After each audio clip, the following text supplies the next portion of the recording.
योग में हमेशा शक्तियों की बात की गई। तो बिगिनर्स को, स्टूडेंट्स को लालच देने के लिए शक्तियों में, ये मेरा मानना है, शक्तियों में सिद्धियों की बात की गई। जैसे कि योग करते करते आप सिद्ध हो जाओ तो उड़ने लगोगे, साधना करते करते आप 2 शरीर धारण कर लोगे, साधना करते करते आप यहाँ बैठे हो और एक ही समय में, एक ही काल में आप अमेरिका में अपने शिष्यों को प्रवचन दे आए। साधना करते करते आपने किसी की बीमारी ठीक कर दिया, बीमारी को ठीक करने की सिद्धि आ गई। जबकि साधना का पर्पज कुछ और है। साधना का पर्पज है मन को शून्य कर देना, मन को समाप्त कर देना, मन को शांत कर देना, अपने आत्मा में, अपने स्वयं में, स्वयं के द्वारा स्थित हो जाना स्वास्थ्य है।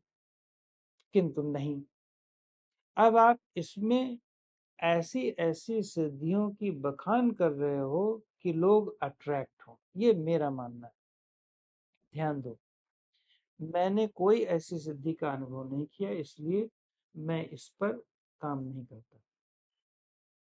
तो अब आप लोगों को अट्रैक्ट करते हो। जब लोग आते हैं इस ध्येय को लेकर के, यद्यपि आप कहते हो कि ये ध्येय नहीं होना चाहिए, आपको ये फल में मिल जाता है, ये बीच में ही मिलता है, मिलता मिलाता कुछ नहीं। पर आप जब यहाँ करने के लिए आते हो तो आपके ध्यान में जो कंसंट्रेशन का तरीका है वही गड़बड़ हो जाता है, वो स्ट्रेसफुल हो जाता है। अब नोटिस करो, साधना में एक शरीर तो थम नहीं रही, एक शरीर, एक मन, 5 इंद्रियां, 5 कर्मेंद्रियां, ये तो संभल नहीं रहे हैं। इतने विचार आते हैं, मैं कहाँ से 2 शरीर धारण करूं, कहाँ से एक मन और पैदा करूंगा, 10 मन और पैदा करूंगा, इतना बवाल कौन पालेगा। इसी के लिए गुरुओं ने शादी नहीं किया, झंझट नहीं मोल लिया, परिवार नहीं बनाया कि भैया वो साधना करके मोक्ष लेंगे। अब वो यदि ये कह रहे हैं कि हम सब कुछ कर ले रहे हैं, 25-25 शरीर की धारणा, शरीर धारण कर ले रहे हैं, तो इसका क्या मतलब है? इसका मतलब है एजेंडा कुछ और।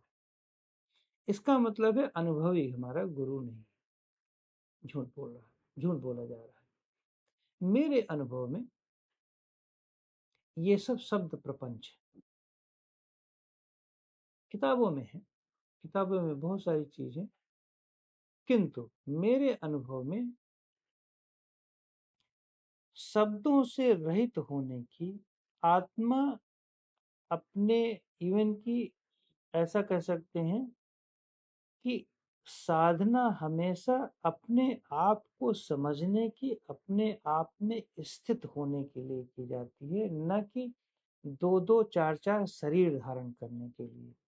शक्ति को अर्जित करने के लिए नहीं साधना की जाती, बल्कि शक्ति को समझने के लिए की जाती है। शक्ति का मतलब प्रकृति। तो साधना प्रकृति को समझने के लिए की जाती है और प्रकृति के माध्यम से स्वयं को समझने के लिए। करेक्ट।